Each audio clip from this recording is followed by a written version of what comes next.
부르심의 한 소망이라는 제목으로 오늘 말씀을 나누겠습니다. 여러분, 우리는 부르심 받은 자인 줄 믿습니다.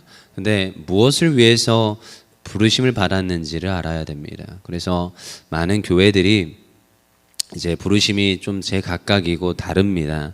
그래서 어떤 교회는 선교를 하는 교회, 어떤 교회는 노인 어르신들을 이렇게 잘 섬기고 이렇게 계속 사역을 이어가시는 교회, 그리고 어떤 교회는 또 이렇게 지역사회 가운데 이렇게 식사를 대접하고 또 많은 분들에게 식사를 이렇게 해드리는 교회, 여러 종류의 교회들이 있습니다. 그리고 이제 정말로 농촌에서 그 농민들과 함께 녹아들어져서 그 이제 지역사회를 위해서 수고하는 또 교회, 다양한 이제 교회의 특성들이 있습니다.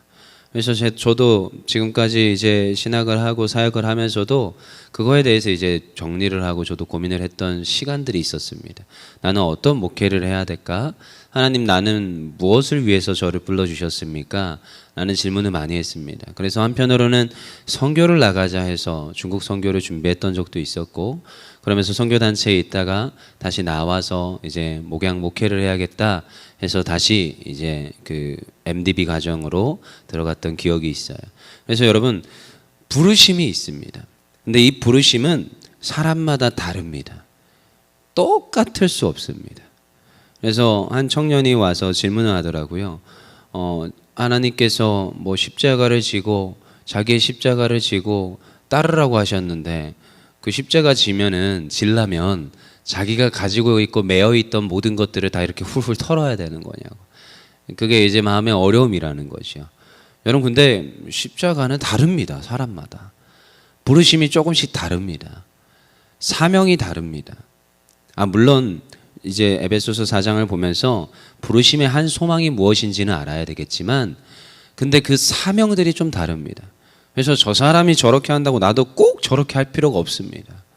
나의 맡겨진 은사와 나를 부르신 소명이 있다라는 거예요. 그것을 명확히 알고 그것을 또한 하나님 앞에 질문하면서 우리가 그 소망을 이뤄가야 되는 줄 믿습니다. 하지만 에베소서 4장에서는 이 한 가지 소망에 대해서 이야기를 하는데, 어떠한 소망이고 어떠한 부르심이냐, 이제 그거에 대해서 좀 한 번 더 보겠습니다. 우리 4장 1절입니다. 읽어보겠습니다. 시작. 그러므로 주 안에 갇힌 내가 너희를 권하노니 너희가 부르심을 받은 일에 합당하게 행하여. 부르심을 받은 일, 물론 제각각 다릅니다. 그렇지만 어떻게 행하라고요? 합당하게 행하라는 거예요. 여러분, 부르심을 알아야 되고, 물론 교회 가운데 부르심은 여러분 교회를 세우라 불러주셨음을 믿습니다. 각 다른 사명들이 있지만 그 사명 가운데서 우리는 교회를 세우는 사명을 받았어요. 각양의 은사가 다릅니다. 근데 그 은사는 어디에 쓰라고요? 교회를 세우는 일에 써야 됩니다. 그래서 옛날에 어떤 그 귀하신 집사님이 그 신유의 은사를 받았어요. 근데 신유의 은사를 안 씁니다. 특별하지 않으면 쓰지 않습니다. 왜요? 교회를 세우는 데 있어서 질서상 안 쓰는 게 유익하다고 판단을 했기 때문에 안 씁니다. 그 대신 기도를 하고, 그 대신 때로는 기도를 했는데 이렇게 치유받는 은혜가, 역사가 일어나요. 그렇지만 그 간증도 조심해서 합니다. 잘 안 합니다. 어디에 대중 앞에 쓰는 것도 안 하고요. 그냥 이렇게 조용히 셀 가운데 이렇게 기도했더니 그분이 낫더라. 하나님의 은혜입니다. 자기의 은사로 돌리지 않습니다. 여러분, 각양의 은사가 있는데 그 은사는 하나님의 교회를 세우고 공동체를 세우고 반드시 하나님 나라 확장하는 곳에 쓰임받아야 되는 줄 믿습니다.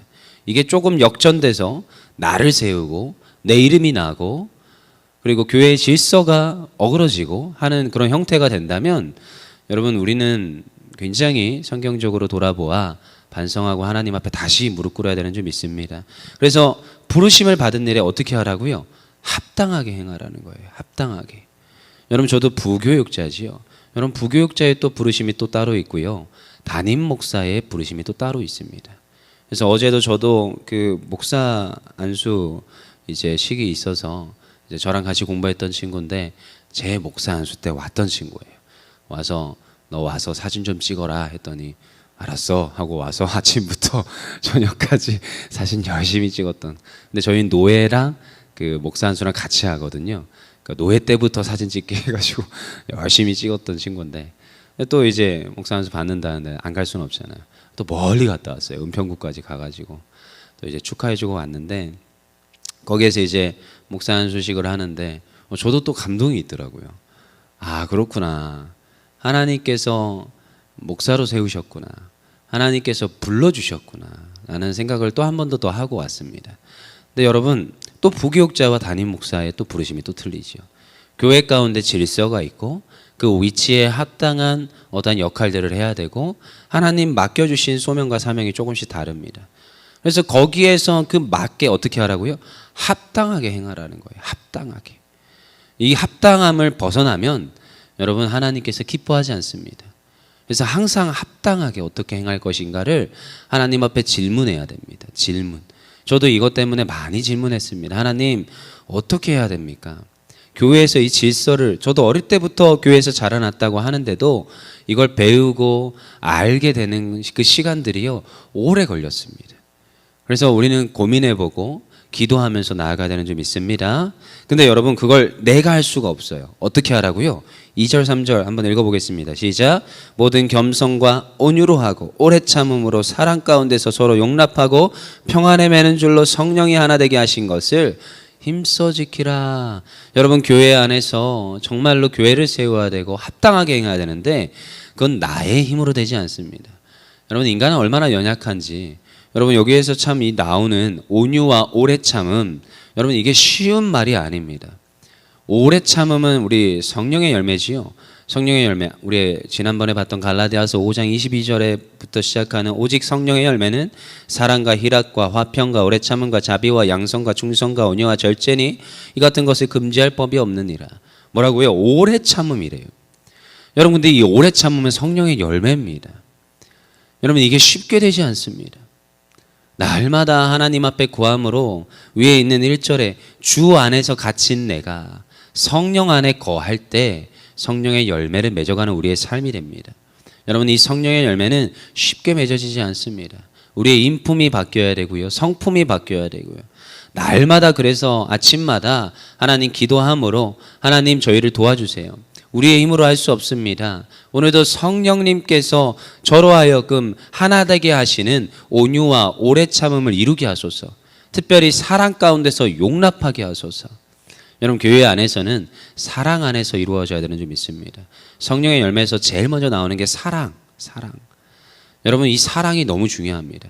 누군가를 권면하고 누군가를 질책할 수도 있고요. 교회에서는 직분자가 또 잘못을 하면 장로님이 불러서 잘 이야기해야 될 때도 있습니다. 근데 그 모든 바탕에 사랑이 있어야 됩니다. 사랑이 있어야 됩니다. 목사님이 불러다가 막 혼냈다 칩시다. 그런 경우도 있지요. 근데 많은 분들이 상처받지 아니하고 그래도 그 권위에 순종할 수 있는 그 이유가 무엇이에요? 그 저변에 무엇이 흐르기 때문이에요? 사랑이 흐르기 때문이에요. 때로는 그 앞에서 굉장히 많이 혼나는 게 그렇게 쉽지 않습니다. 엄청 혼납니다. 혼날 때는. 근데 정말 사랑으로 혼냅니다. 그걸 저도 느낄 수 있고 수많은 리더들도 그걸 느끼기 때문에 그 권위에 순종하고 오히려 하나님 앞에 더 감사함으로 사랑하는 우리 모두 되는 점이 있습니다. 그래서 우리가 교회 생활을 할 때 그 맡겨진 소명과 사명을 이루어갈 때는 항상 그 저변에 무엇이 있어야 돼요? 사랑 가운데서 용납하는 것이 있어야 되는 점이 있습니다. 그래서 이거 모든 것은 성령님께서 하시는데, 우리 4절 읽어보겠습니다. 4절 시작. 몸이 하나여 성령도 한 분이시니 이와 같이 너희가 부르심의 한 소망 안에서 부르심을 받았느니라. 참 신기하죠. 여러 가지 사명과 여러 가지 은사가 있다고 했습니다. 하지만 우리 안에 누가 계세요? 성령님이 한 분이셔서 오늘도 우리가 교회 가운데서 하나 되게 하십니다. 여러분, 그래서 교회에는 비전이 있고요. 여러분, 교회에는 하나님께서 주신 비전이 있습니다. 그 비전은 누구를 통해서 주시느냐? 담임 목사님을 통해서 주십니다. 여러분, 교회를 다니잖아요. 그 교회의 담임 목사님에 순종할 수 있어야 됩니다. 옛날에 교회 그 학교에서 공부를 할 때 이름도 안 까먹습니다. 무슨 목사님이신데 설교학 교수님이셨어요. 네, 이제 굉장히 목회를 잘 하십니다. 교회가 한 5천 명 되는 교회고 그냥 주일 출석 성도가 한 3천 명 되는 교회예요. 근데 이제 그분이 항상 이렇게 설교를 하시면서 때로는 이제 이야기를 하시면서 제자 훈련을 하시는 목사님이신데 이런 말씀을 하세요. 보이지 않는 하나님. 근데 보이지 않는 하나님께 순종하는 게 어려운데 근데 하나님께서 교회 가운데 보이는 하나님은 아니지만 하나님의 종을 세워주셨는데 그 종에게도 순종을 못하면서 보이지 않는 하나님께 어떻게 순종할 것이냐. 그래서 우리 학생들 잘 생각하여 보라고. 그래서 목사님께 순종하라고 하는 것은 목사님의 말씀에 귀를 기울이라고 하는 것은 이러한 측면에서 말을 하는 것이다. 그래서 교회 가운데 질서가 있고 교회 가운데 목사님을 세워주신 이유가 있고 그 목사님께 순종도 못하면서 전 하나님께 순종해요. 반드시 교회 가운데 문제를 일으킨다. 그래서 지금부터 잘 고민해 보셔라 했던 그 말이 참 마음의 울림으로 남아 있습니다. 여러분 그렇습니다. 우리는 한 소망 안에서 불림받았어요. 여러분 교회 가운데 불렀어요. 저희를. 그 많고 많은 교회들 중에 다양한 교회들의 사명들이 있다고 했습니다. 근데 율정교회는 율정교회의 사명이 있어요. 그 비전이 있어요. 그 비전 안에서 하나 되게 하셨다는 거예요. 누구 안에서요? 성령 안에서, 주님 안에서, 그리고 세우신 주의 종을 통하여서 하나 되게 하세요. 그래서 매해마다 비전이 바뀌고 그 비전을 이뤄가고자 우리가 애씁니다. 근데 그때 우리의 마음에 때로는 불순종이 나올 수도 있고요. 때로는 나는 다른 사명이야 이렇게 말할 수도 있지만 아닙니다. 우리는 교회 안에서 하나 되게 하셔서 이 하나 된 소명과 소망을 이루어가게 하시는 줄 믿습니다.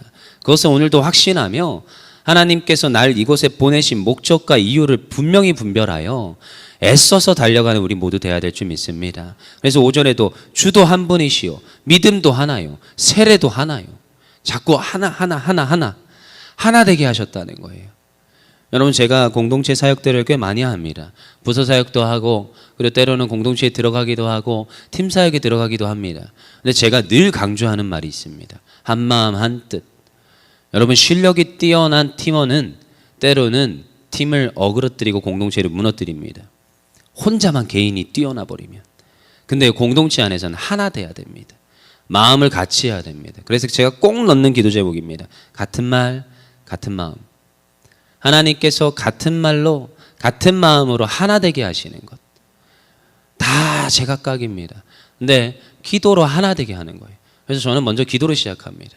어떤 모임을 하든 기도부터 하자고 합니다. 그리고 거기에서 늘 선포합니다. 하나님, 오늘 이 공동체가 같은 말, 같은 마음으로 하나 되게 하여 주시옵소서. 다양한 사람이 모였는데 하나님 같은 말, 같은 마음으로 하나 되게 하셔서 오늘도 하나님의 이 한 소망을 이루어가게 하여 주시옵소서 그렇게 구합니다. 그래서 6절에 하나님도 한 분이시고 곧 만유의 아버지시라 만유 위에 계시고 만유를 통일하시고 만유 가운데 계신 분 그분으로 통하여서 우리가 어떻게 합니까? 이 모든 사명을 이루어가는 줄 믿습니다. 그 대신 우리에게는 또 어떤 사람들을 또 보내주셨어요? 우리 읽진 않았는데 11절에 뭐라고 합니까? 읽어보겠습니다. 시작. 그가 어떤 사람은 사도로 어떤 사람은 선지자로 어떤 사람은 복음 전하는 자로 어떤 사람은 목사와 교사로 삼으셨으니 모두가 목사와 교사가 될 필요는 없습니다. 하지만 교회 안에서 각양의 모습으로 우리는 이 사명을 감당하는 거예요. 그래서 교회 가운데 주보가 있지요. 그 주보의 뒷페이지에 보면 제가 종종 이제 얘기를 하는 건데 여러분 주보에는 정체성이 담겨 있습니다. 그래서 여기 끝에 보면 글이 하나 있지요. 새벽마다 교회당 문을 열고 불을 밝히는 이들이 있습니다. 아무도 보이지 않는 곳에 성전과 성전의 뜰을 쓸고 닦고 정돈하고 변기에다 손까지 넣어가며 청소하는 이들이 있습니다. 코올릭의 개구쟁이 아이들과 같이 두 손 모아 기도하는 노래하는 분들도 있습니다. 교우들의 점심 식사를 위해 기쁨과 감사로 봉사하느니 주님의 성호를 찬양하고 노래하는 섬기느니 가르침으로 헌신하느니 시도 때도 없이 성전을 찾아와 고요히 무릎 꿇느니 주보를 만들고 홈페이지를 가다듬고 목사님 설교 영상을 담느니 나눔의 자리를 통해 인생과 신앙을 풍성케 하느니 주일마다 꽃꽂이하며 하나님 앞에 제단을 아름답게 하느니 5대양 6대주로 흩어진 선교사님들에게 힘을 북돋아 드리느니 이 모든 이들과 함께 기도의 등불을 끊임없이 지펴나가느니 바로 이분들이 주님을 섬기고 주님의 교회와 주님의 백성과 온 세상을 주님의 이름으로 섬기는 주의 거룩한 백성입니다. 이게 뭐예요? 교회라는 거예요. 우리 마지막에 이렇게 써 있어요. 우리 교회 이우철 목사님은 이 모든 섬기는 이들을 섬기는 종입니다. 저도 이걸 수없이 읽으면서 되뇌이는 거예요. 하나님, 교회를 이렇게 불러주셨는데 하나님의 교회가 정말 한 소망 되어서 한 마음 한 뜻 되어서 정말 하나님의 주신 이 비전을 이뤄가게 하여 주시옵소서. 오늘도 우리가 그렇게 기도하기를 원합니다. 우린 그런 사명으로 오늘도 하나님께서 불러주셨습니다. 교회를 세우라고, 하나님 나라 확장하라고, 복음 전하라고. 그 모습은 다양할 수 있지만 오늘도 우리는 이 부르심의 한 소망을 이루어 가는 줄 믿습니다. 기도하겠습니다.